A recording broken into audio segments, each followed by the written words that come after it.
guess I'm going through this pretty fast. Do you have any more questions about the outreach program? We service the school districts, parents, the families, and students. We have all the different programs that service those individuals.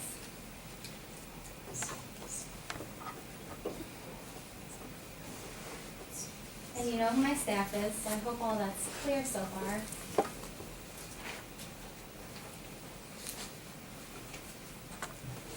So getting back into West DHH Outreach Program, we collaborate with many other programs in the state of Wisconsin.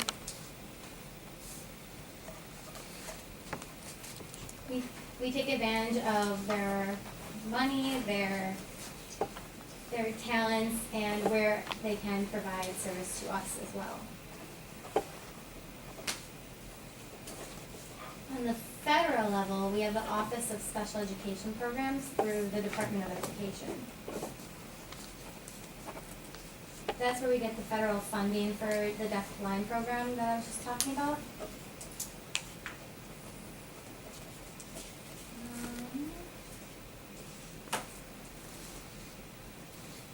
We get our Birth to Six funding from them, our deaf mentoring and our parent mentoring. Anything having to do with technology such as hearing aids and cochlear implants as well. The Individuals with Disabilities Educational Act preschool discretionary funds.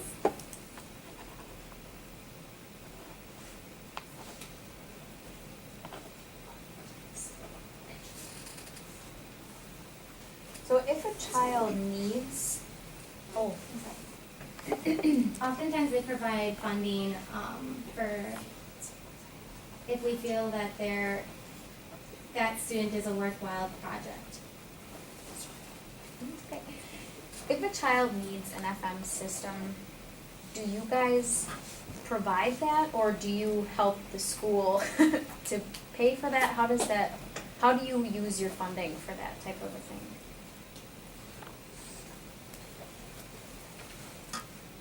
For the FM systems, or are you talking about the IDEA program?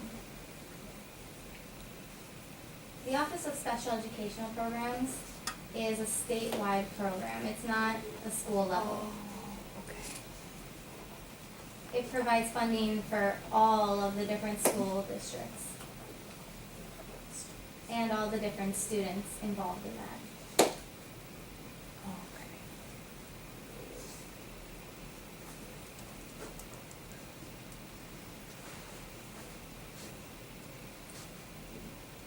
When it comes to the parent mentoring and deaf mentoring, they also get funding from there. So it's not just for the students alone.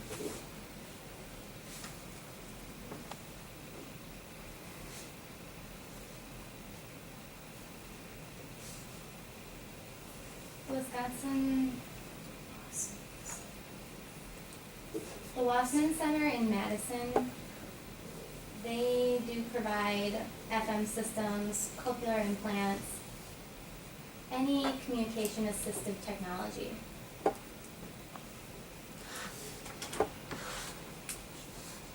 And communication boards as well. If the student can't speak for themselves, maybe they can't sign as well, they have to type everything out.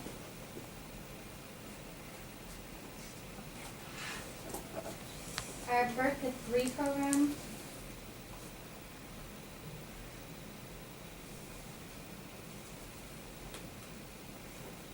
gets funding from the DHS Wisconsin Birth to 3 program. But from 3 to 6, our program there, it has its own funding. From the Department of Health Services. They provide speech services, sign services, mentoring services, anything that the deaf child needs, or any child that has a hearing loss. We will help support that child in whatever they need. What the parents need, the child's need, anything that support systems might need, and what the service providers need too. The Department of Health Services and is at the Wisconsin level, so it only serves our state. The American Recovery and Reinvestment Act is an early intervention program, so it funds birth to 3 only.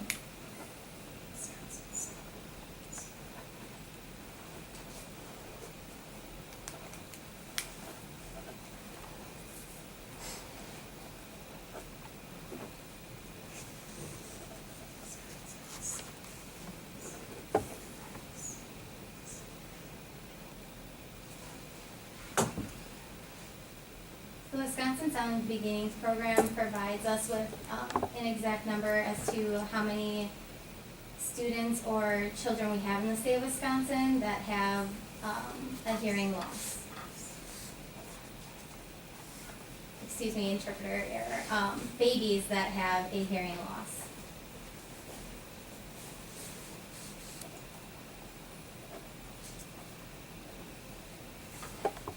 By federal law, babies have to have a hearing test.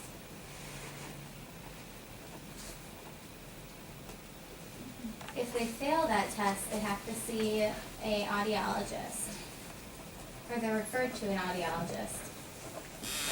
It is then the audiologist's responsibility to let the Wisconsin Sound Beginnings program know about this child.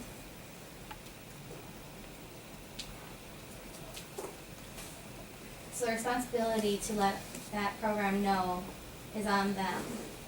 And as soon as the Wisconsin Sound Beginnings program hears of them, they will make that connection with the parents of the child.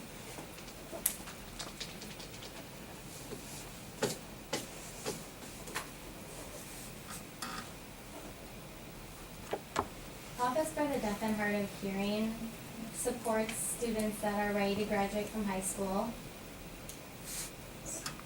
And they provide advocacy for those students that may not always be able to provide it for themselves.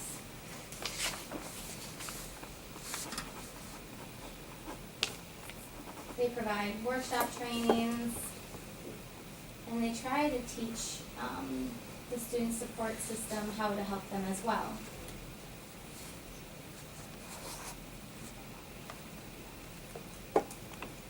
The Office of Deaf Hard of Hearing will also teach employers on how to assist and provide the correct services that they may need for a deaf employee.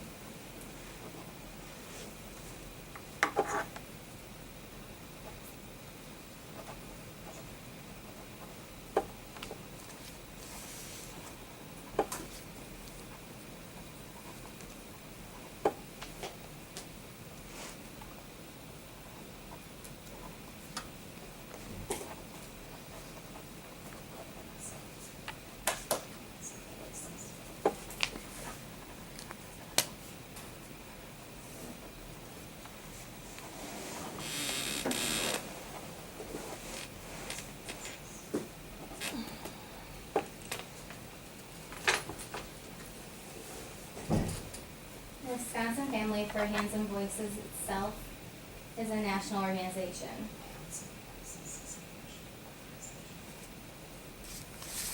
We have a chapter in Wisconsin.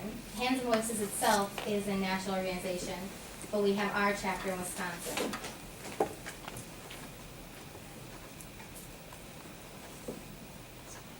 It's run by the parents of the deaf and hard of hearing children. And they support each other and share information that may help them. They need to learn for themselves they know how to speak with the school districts and figure out what's best for their child.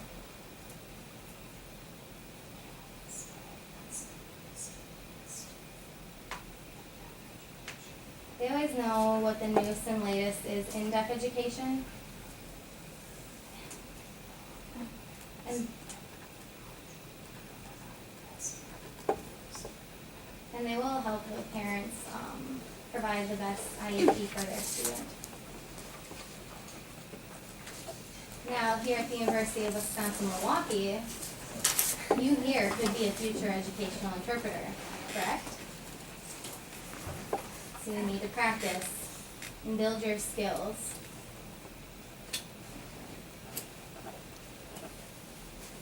You already know about the deaf community and deaf services, so working on building up your skills will help you later on. At the University of Wisconsin-Madison,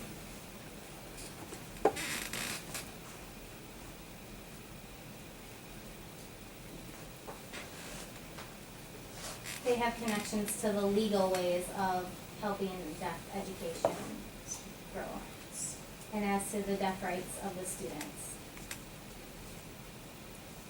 The Wisconsin Center and the Wisconsin Tech research together to find funding. It's not only for hearing loss, it's for all disabilities. These are just a few of the organizations that help us provide services to our students. Do you know of any others?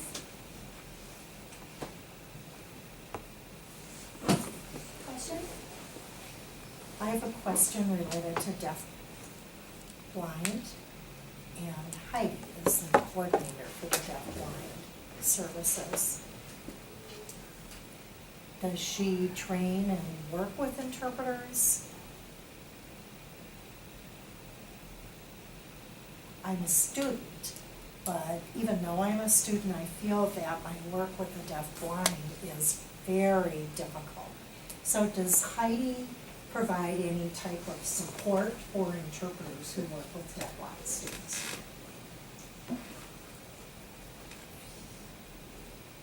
Well, we at West BHH don't necessarily provide training as a group.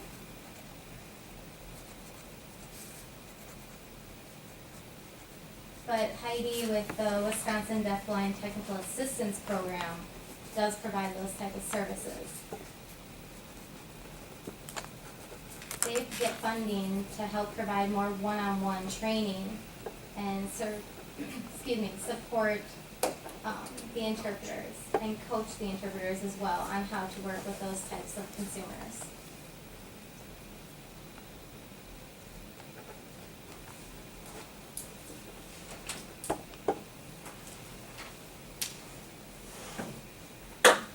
Alright, so have you already visited the website that we have?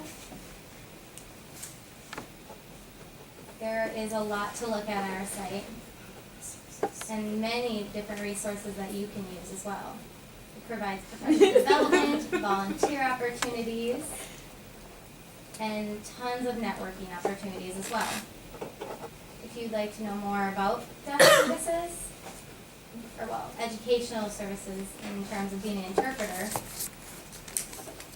you can find that on our website. We have a calendar of events as well. If you go to our shared lending library,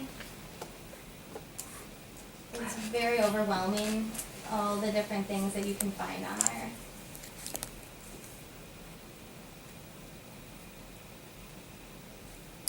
It has a lot of different things that you can find for interpreting.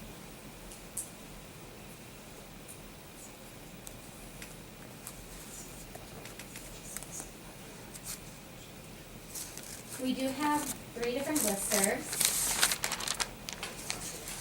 and you can be a part of any of those. We have the Wisconsin Birth to 6 Deaf and Hard of Hearing and Deaf Blind listserv, the Deaf and Hard of Hearing Teachers listserv, and the Educational Interpreters listserv. This is a professional way of networking, and we send you email blasts if you sign up to be on any of those. In the listserv as well, you can ask questions back and forth with other professionals that may already have the knowledge that you are seeking.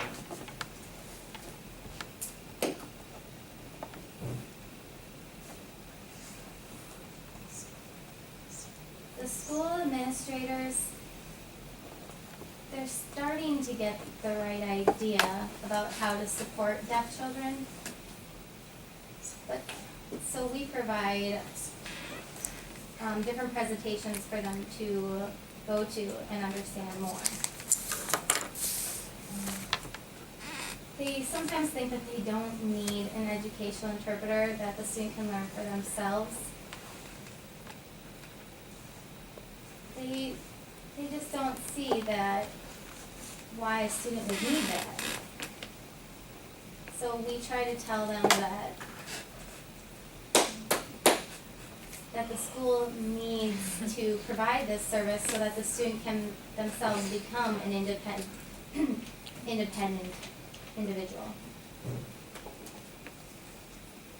So we explain those types of concepts to the school.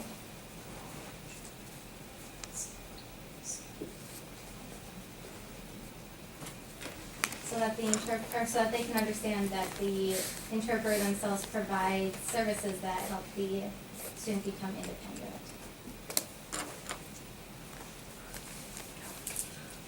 Did I ever answer your question? I didn't. Marcy Dicker is our contact person, and up until now I never said that, but she is our program director at West DHH Outreach. Marcy's background, she's very involved in early childhood education with the deaf and hard of hearing, and working with the parents and families as well. She wants to make sure that she used to work at the Center of Deaf and Hard of Hearing.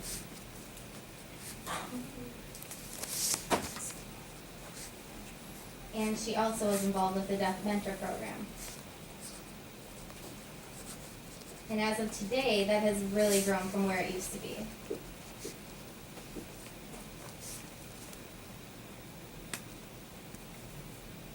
you have any questions related to internship opportunities and trainings? Contact Marcy. Her information is provided on the slide. She is our contact person. Or you can also look at our website. She is a busy woman, but she'll get back to you.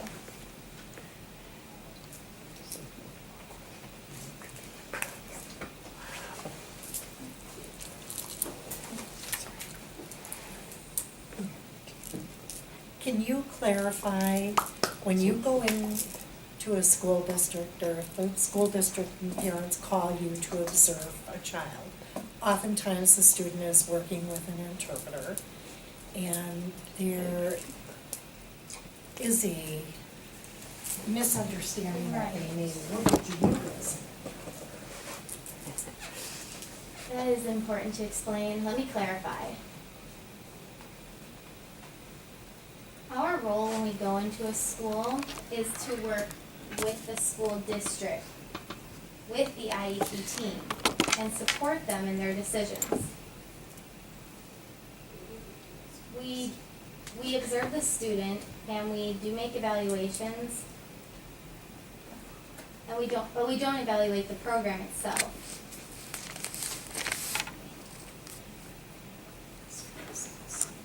We identify needs and strengths of students and try to understand what they need, what they will best use to grow as a student.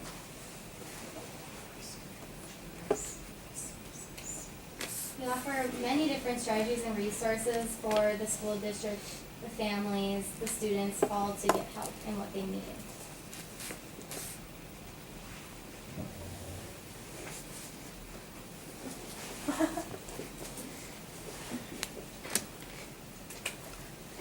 But if the school does not invite you, you said that the parents or the student could invite you in, correct? Yes.